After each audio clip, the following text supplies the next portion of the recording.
Antes de você começar ouvindo esta mensagem, tem um link de uma história que eu gostaria que você pudesse assistir. Ela conta a história de um homem que ficou preso 5 meses, sendo que a fiança dele era apenas $2. Ou seja, poxa, $2 estava à altura aí de qualquer cidadão pagar e se ver livre. Mas aconteceram erros e este homem ficou preso. No caso dele, ele tinha sim cometido um delito e a prisão era justa. Mas nos Estados Unidos existem alguns juízes que aplicam uma fiança simbólica, tá?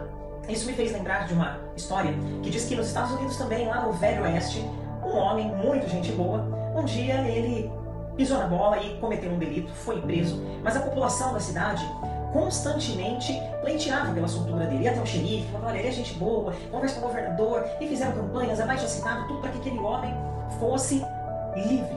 Pois bem, antes da execução dele, porque ele já estava ali no corredor da morte, o governador falou, então vamos ver qual que é desse cara. O governador fez lá a carta dele, onde dizia que ele estava livre do crime, colocou dentro de um livro preto e vestiu-se como os padres e pastores se vestem nos Estados Unidos, né? Roupa preta e aquele colarinho branco que se chama clergyman.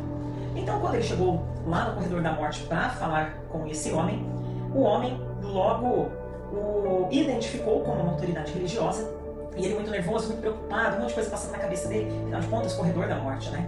E ele colocou o governador, né, na cabeça dele, uma autoridade religiosa, colocou o governador para correr, ofendeu e falou, olha, sai daqui, não quero saber de nada, nada do que você vai falar vai adiantar. E o governador saiu. Tempos depois, este homem ficou sabendo que não era um padre, um pastor, e sim um governador, e que ele trazia ali, dentro daquele livro, a sua carta de absolvição.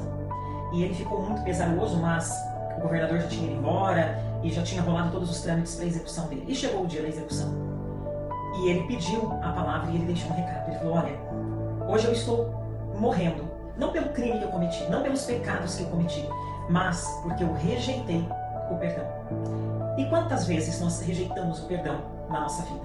Tanto do lado secular, né, do lado emocional, do lado espiritual. Quais são as culpas que nós carregamos? Às vezes pode ser um peso do passado, pode ser um trauma, pode ser também a questão de um pecado no mundo espiritual que nos aprisiona, mas não é o meu pecado, o seu pecado. Nós não iremos ser sentenciados falando espiritualmente, porque como eu já disse aqui para vocês, eu compartilho da fé cristã, e quando eu falo de fé, de Deus, eu me refiro ao Deus da Bíblia, a Jesus Cristo. Então, respeitando aí a crença de todo mundo, mas falando para vocês, compartilhando aqui também da minha fé. Ninguém, nem eu, nem você, ninguém vai para o inferno, ninguém vai perder a salvação em Cristo pelos pecados que cometeu, mas sim pelo perdão que deixa de receber.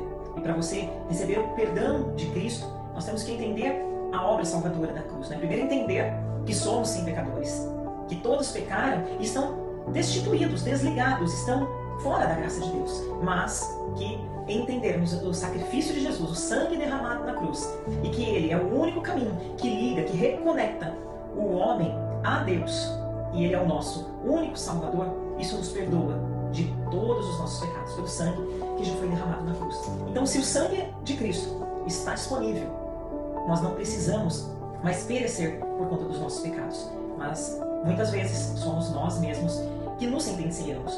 Nos sentenciamos porque pecamos uma vez, 2 vezes, 3 vezes, não importa quantas vezes.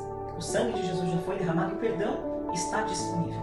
E hoje nós temos um livre caminho que nos está disponível, pelo novo e vivo caminho através do sangue de Cristo. Veja o vídeo, medite nisso e se pergunte, do que você tem se culpado, se sentenciado? Há esperança para você.